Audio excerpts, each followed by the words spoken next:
Oh my goodness, the Great Lakes Classic Battle of the Barge is back, Spencer German. Yeah, we know defense wins championships, but is it going to be enough for the Browns to win the Battle of the Barge? We'll find out.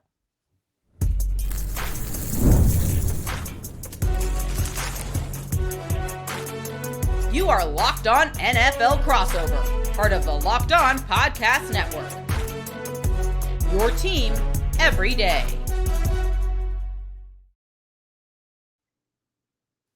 All right, here we go, everybody. Matt Dery, Locked On Lions, Spencer German, Locked On Browns. It is the Thursday crossover brought to you by our friends at Prize Picks. Lions and Browns coming up on Sunday at Ford Field. Don't forget to download the Prize Picks app today.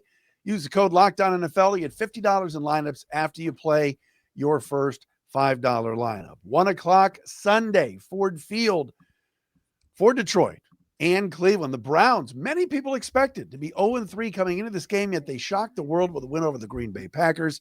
Spencer German, the host of Locked On Browns, joining me here on Locked On Lions. Lions, of course, off that big win Monday night against Baltimore. What's the mood, Spence, in Cleveland now as the Browns are off that win? I know our friends Ken and Anthony at the Fan there. Super Bowl, Super Browns is back, right? Yeah, I think anytime the Browns win, it resonates throughout the town. Everyone's excited, at least for a week's period of time. It kind of makes you forget a lot of the deficiencies that this team clearly has. And I definitely do think it adds kind of a different outlook to the season, which is, rightfully so. This is such a week-to-week league. We always love to overreact to every little thing that happens. And after week 2, it was very much conversations about, is Kevin Stefanski going to survive the season? And is it time for a quarterback change? And I think the quarterback change conversation has kind of continued a little bit this week. But I think people also recognize, hey, they can't make a quarterback change after they win a game that way. So I think it's status quo for now. The Browns are going to keep trying to win by relying on their defense and hope that their run game can sort of come along as well. But yeah, mood's a little bit better than it was a week ago, but I think the expectation around town is still that the Browns have an uphill climb ahead of them, especially against this Detroit team that we saw on Monday night is an offensive juggernaut. That's going to be a problem.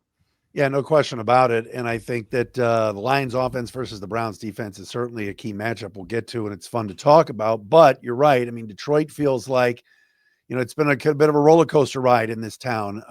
After week 1, the sky was falling. Oh my gosh, they need their old coordinators back. The offensive line's terrible.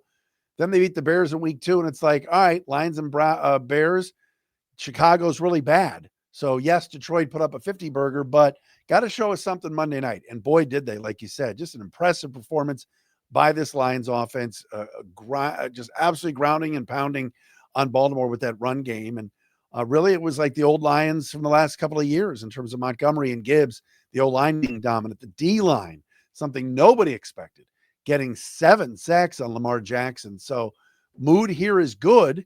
And, I think a short week, this could get to be a little bit dangerous. Jim Schwartz revenge game. Look, it's been years since he's been back in Detroit, and many years ago he was carried off the field as he told the Buffalo defense to carry him off the field after the Bills beat the Lions. Long time since he's been here, but Jim Schwartz wants to show out with that Browns defense, and could make for an interesting game on Sunday. What do you think? Yeah, I do think it's fascinating that we get this matchup. It is truly you could argue the best defense in football right now, and on the Lions side, you could argue the best offense in football with what they're able to do. And I think what was interesting from Monday night too, because listen, we know that the Ravens can put up a lot of points. We know that Detroit can put up a lot of points. But, the Ravens lose week 1, and it felt like it was because they sort of shot themselves in the foot, right? Like there was the fumbles from Derrick Henry and all that led to the Bills winning that game. But the way that the Ravens lost that game on Monday to Detroit, that was one of the first times in a while that I can remember they just got beaten down. In the second half, their offense just could not move the football as effectively. They weren't finishing drives with points, and Detroit just kept on scoring. It was one of the more remarkable wins I think I've seen against that Ravens team in a while. And obviously has everybody in Baltimore questioning whether or not the Ravens are actually Super Bowl contenders. So I am fearful to a degree of what this Lions offense brings to the table. I know the Browns defense has been brilliant. Their defensive line has been fantastic. That group on their own kind of drives the entire machine here in Cleveland, and they can wreck every single team's game plan on any given weekend if they put their minds to it.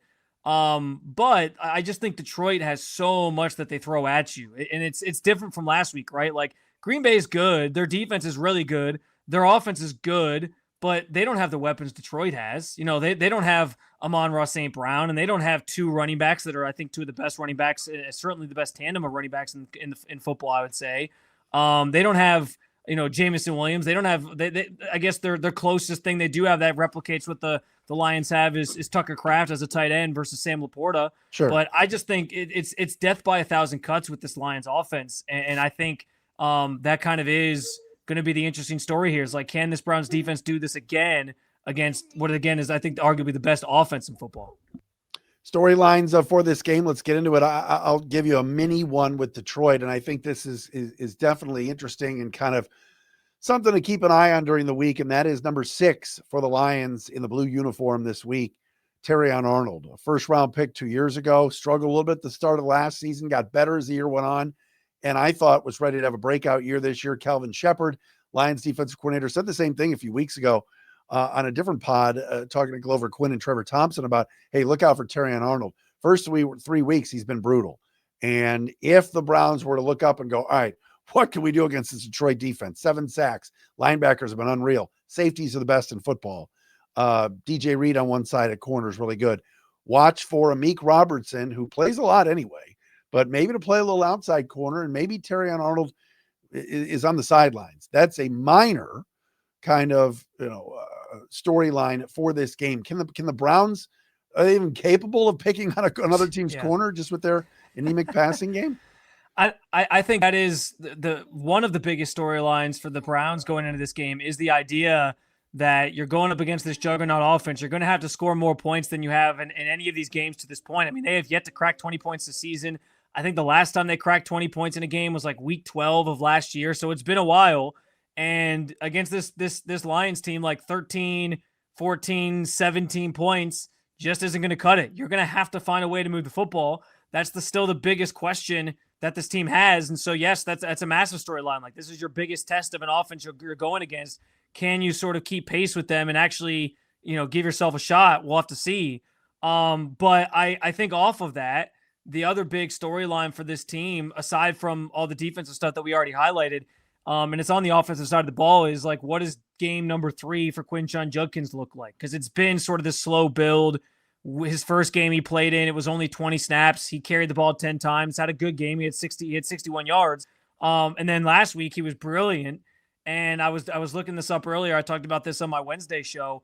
He's leading the NFL right now in yards per carry after contact in the NFL. He's number 1, and he's almost number 1. David Montgomery's actually second, ironically enough. And he's almost like a full yard ahead of David Montgomery. That's how great he's been. So it kind of tells us like this offensive line hasn't created the best holes, but that hasn't necessarily mattered to Quinshon Judkins. So if the offensive line can get Jack Conklin back, if they can open up some more holes for him, maybe that's the thing that gets the offense back on track. But I do think that's the sort of the diamond in the rough that Browns fans are looking for is what does Quinshon Judkins do with another game under his belt, another prep week under his belt, and can he sort of carry this offense better than it has to this point? Man, we've gone 8 minutes and 40 seconds and haven't brought up the quarterbacks, which is all you did all summer on your show. I know that. And because I check you out all the time, it's just, has it been nice to not have to do that for a couple of weeks? Yeah. I mean, listen, the quarterbacks are a topic no matter what. Like, we could have led the show with that if we wanted to. Yeah. I just think right now, we kind of know what the deal is. Like, especially after they won last week. After a win, I know the offense will look bad, but they believe in their heart of hearts that Joe Flacco gives them the best chance to win. I think that's probably a fair argument, given like I've argued this past week. Like, would Dylan Gabriel look any better behind the offensive line and the issues that they've had up front for this Browns team? I'm not sure. So I can understand where, especially for this first 6 games, where now you play the Lions and then you play the Vikings after that, and then you play the Steelers after that on the road, which the Browns never play very well on the road in Pittsburgh. Like, you're trying to sort of navigate this opening stretch with the person that you think you can trust the most, and I think that's Flacco, and that makes a lot of sense. So the quarterback conversation, it's going to be a week-to-week thing. It's always going to come up, of course. But I think in terms of, like, tangibly getting a change, I don't think we're going to see that for a little while yet. So to me, it's not as big of a storyline going into this game unless Joe Flacco is just so bad and they get blown out so bad that they decide at some point in that game they have to put Dylan Gabriel in, and then I guess it will be a conversation. But that's more of like a to be determined type thing. Yeah, and for our Lions listeners, as Andrew Siciliano told us on Wednesday, this is not Shedeur Sanders time, at least not yet. All right, coming up next, let's get into some matchups for what Spencer thinks the Browns. Just some things that he's looking at, and we'll do that with the Lions as well. It's the Thursday crossover brought to you by Prize Picks.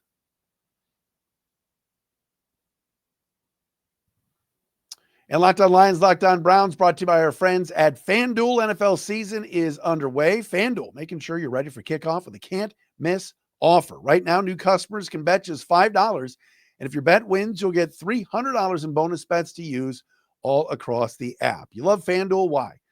Do a same-game parlay. At the same time, you can bet on player props. You can also jump in live as games are unfolding. It makes every game more exciting, whether you're watching your team or just keeping an eye on that fantasy lineup. So, are you ready to play?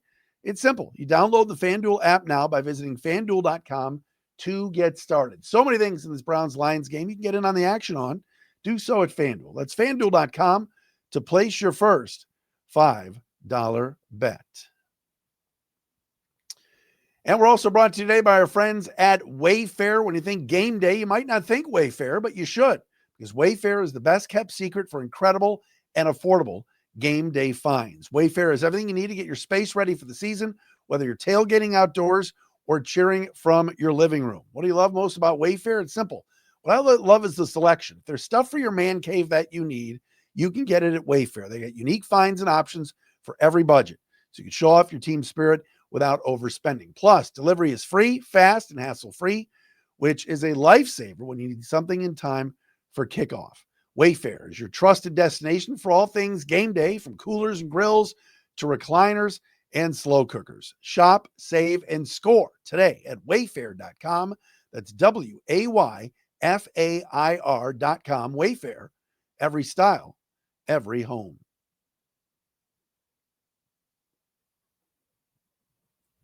So our Thursday crossover, Matt Dery with you on Locked On Lions, Spencer German, Locked On Browns. Spencer and I go way back to our days of working together at 92.3 The Fan as well in Cleveland. Love having Spencer here with us today. All right, matchup-wise, Spence, for this game on Sunday, what do you see for Cleveland? What can they take advantage of, and what worries you? Yeah, there's not a lot of weaknesses that I can tell from this Lions team at this juncture. I am kind of interested in the Myles Garrett, Penei Sewell matchup whenever he lines up on that side. I'm going to guess they'll probably keep him on the other side more often. But anytime you get an elite tackle against an elite pass rusher, it's always, a fun thing to sort of analyze and watch for.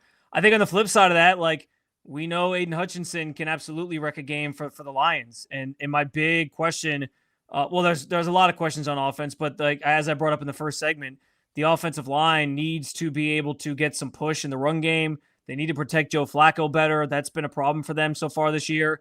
And so how they sort of contain him, how they keep him from, what did he have? Two sacks the other night, 3 sacks the other night? I forget what it was. He was awesome against Baltimore.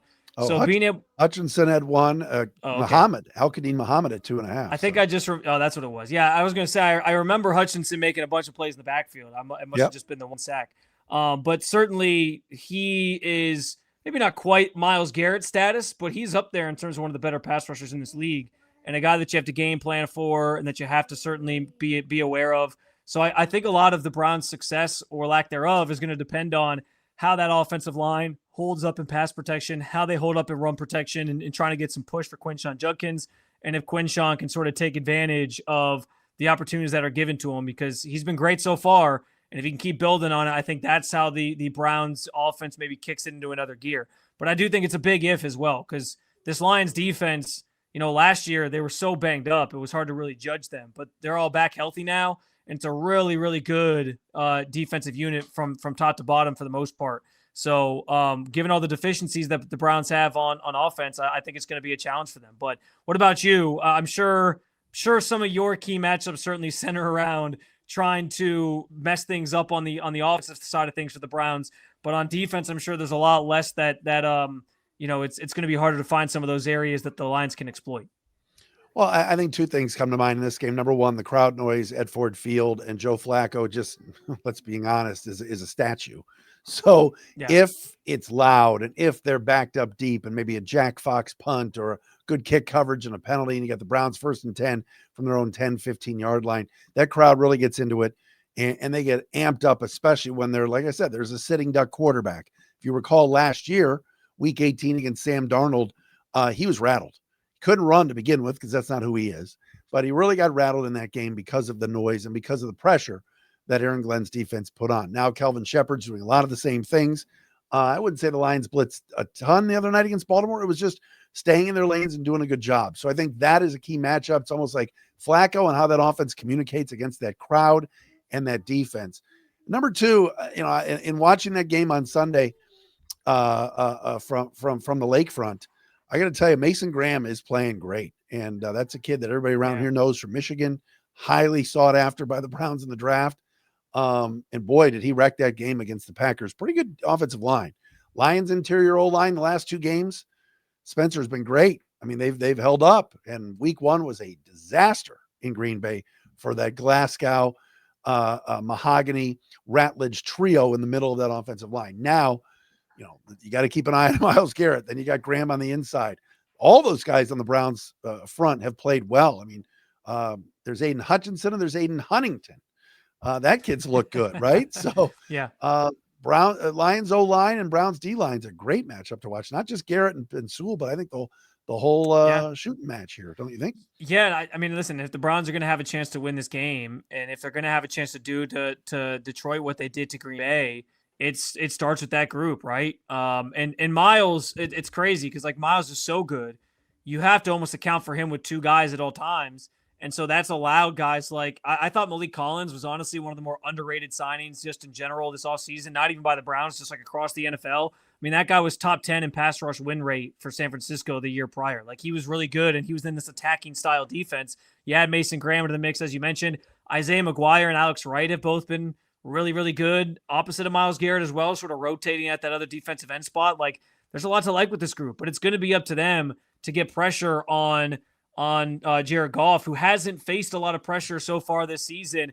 I crunched a few numbers on that in the show I did on Wednesday, and when he is pressured, his completion percentage drops from 77.9 to 63%. He hasn't thrown any touchdowns when he's been pressured. He hasn't thrown any interceptions either, but we also know history tells us that Goff at times, you can have some of those dud games where he like just kind of in his head or he feels the pressure too much and he makes some errant passes. So that if they're going to throw things off with this offense, I think it has to be limiting the run game, which the Browns have done a brilliant job of through these first 3 weeks from all 3 teams they've played, and then forcing Jared Goff to beat you and hopefully continuing to get pressure on him and maybe force some mistakes. The Browns got their first interception in a long time on Sunday against the Packers. They keep saying they're going to come in bunches, so I'm sure they're going to go into this game looking to get more of those to sort of flip momentum in their favor.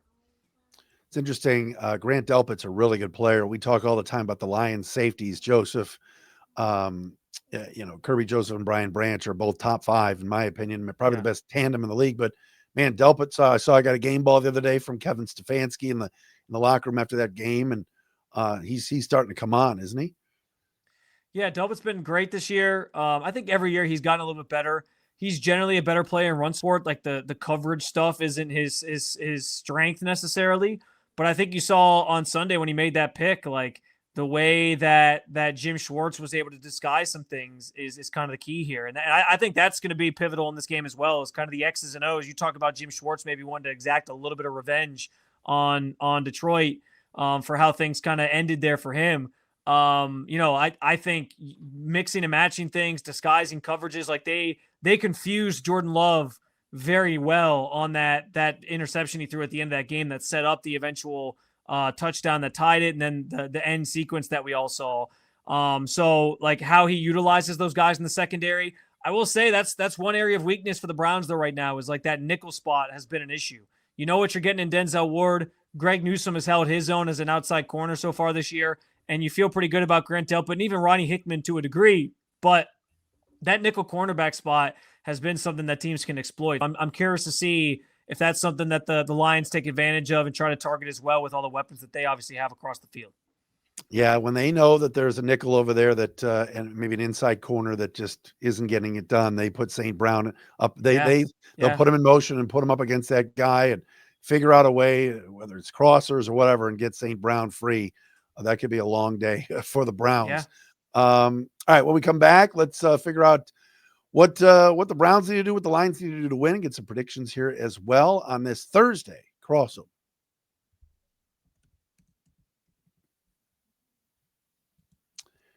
And Locked On Lions, Locked On Browns for this Thursday, brought to you by our friends at Game Time. NFL season is back, and honestly, nothing like being in the stadium, surrounded by fans cheering on your team. But let's be honest, getting tickets can be a hassle. Between queues, login screens, and prices jumping at checkout, it is frustrating. Some Browns fans are definitely going to be making the trek to Ford Field. Easy drive to come in. You want to go to the game? It's easy. Use Game Time, the app that gives the advantage back to you, the fans. Game Time is fast, easy, and backed by the Game Time guarantee. You'll always get 100% authentic tickets delivered on time and at the best price. Plus, all fees are included, so the price you see is the price you pay. Just on Game Time recently, possibly going to head into a beautiful Progressive Field on Saturday night. See a little Guards ball against the Rangers. Get the tickets right there on Game Time. Plus, you love zone deals. You pick the section, Game Time picks the seats, and you save big money. Download the Game Time app, create an account, use the code LOCKEDONNFL for $20 off your first purchase. Terms apply. Again, that's promo code LOCKEDON NFL for $20 off. Swipe, tap, ticket, and go. Download Game Time today.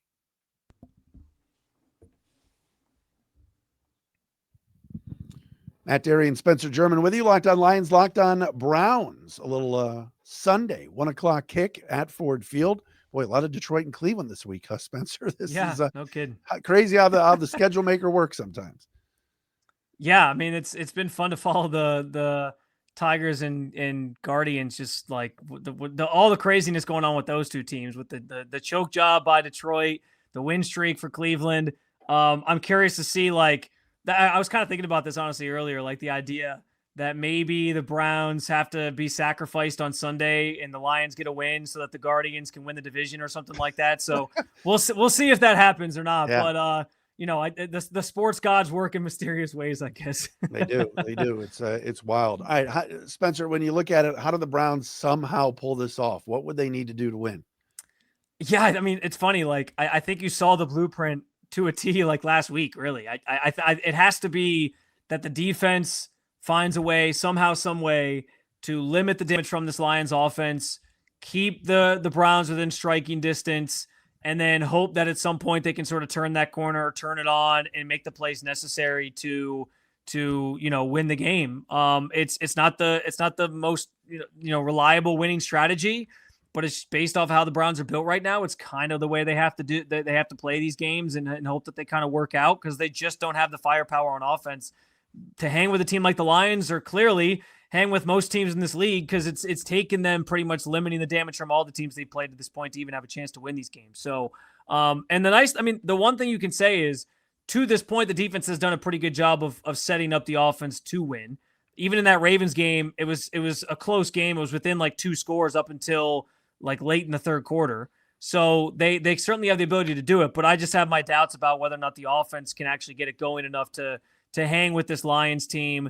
If they are, as I said earlier, I think it all centers around Quinshon Judkins and that run game getting going, and them actually being able to move the football that way, staying ahead of the sticks. I wouldn't mind if the Browns win the toss, taking the ball first instead of deferring, because if you can get on the board and have your defense play with a lead, like, that'd be superb. That'd be really nice for them. So we'll see if Kevin Stefanski chooses to be aggressive if that happens. And I said the same thing last week too with the Packers, and obviously they actually got the ball first, and then they ended up not scoring. But yeah, I think this team just can't make mistakes. Like, they might need a turnover somewhere in the middle of the game to flip momentum in their favor. They need a lot to go their way. They need a lot of luck and a lot of bounces, especially against a team that's as good as the Lions. So the path to victory, I think we saw it to a T last week for this Browns team. I just don't know if it's going to work as effectively against this Lions team. No, and I think Jared Goff is playing at such a high level right now. And look, you throw week 1 out, it was bad, and you give Green Bay a lot of credit. But, man, the last couple of weeks, Chicago and, of course, Baltimore Monday night, he has just been on his game. And I think it's a challenge. I think Jared Goff is up for it to go, oh, Browns defense is number 1 in the league? Really? Okay, watch this. And just do his thing in the play action passing game. If they get the run game going with Montgomery and Gibbs, and like I said, St. Brown matching him up. And look, if they decide, all right, we're just going to put Denzel Ward on St. Brown no matter where he goes, maybe this is the game that Isaac Tesla, who we've been kind of waiting to see more of, gets more touches as kind of that third option. But I don't see a scenario where the Lions lose this game. I just think coming back home, yes, it's a short week. Yes, the Browns defense is very good. But, I kind of look at and see a 31-17 type final where Browns are sitting right at that number, like you said, 17 points. They just don't have enough offensively. I love Jerry Jeudy, but who's getting him the ball? It's just, Yeah. And I worry too about, like you said, that O-line, Jones being hurt. I think the Lions will win. What do you think? Yeah. It's funny. Like last week I picked the Packers to win in sort of a similar score. I think I said like 27-17 or 27-18 or something like that. And I kind of feel like I feel the same way about this game. Like and it's funny when like you pick a score like that and the fans get to gloat about how you were wrong. They get to rub it in like, haha, you didn't pick it right. So you're so stupid. Like, can't believe you bet against the Browns because, to the victors go the spoils, I guess. But in retrospect, like, I don't think that any of these predictions, if that's what if that's what I'm rolling with, are like that bad. When you think about the context of the Browns and where the contact, where this team is at, especially offensively and what they can actually do. It's just sometimes football is weird, man. So I think this game's going to have to get really weird for the Browns to have a chance. I sort of laid it out earlier, but they got to stop the run. They got to get pressure on Jared Goff. I think they're just asking for too much. And this Detroit offense is just a juggernaut. You're right. Jared Goff's playing fantastic. I'd probably roll with a similar score.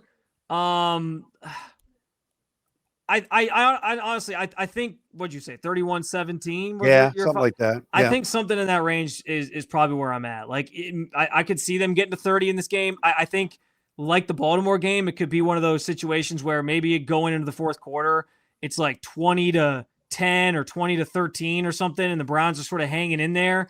And then the floodgates just kind of open because once you get into that fourth quarter, it's like the body blows. They finally figure something out and they score a couple touchdowns or have a couple scoring drives to pull away.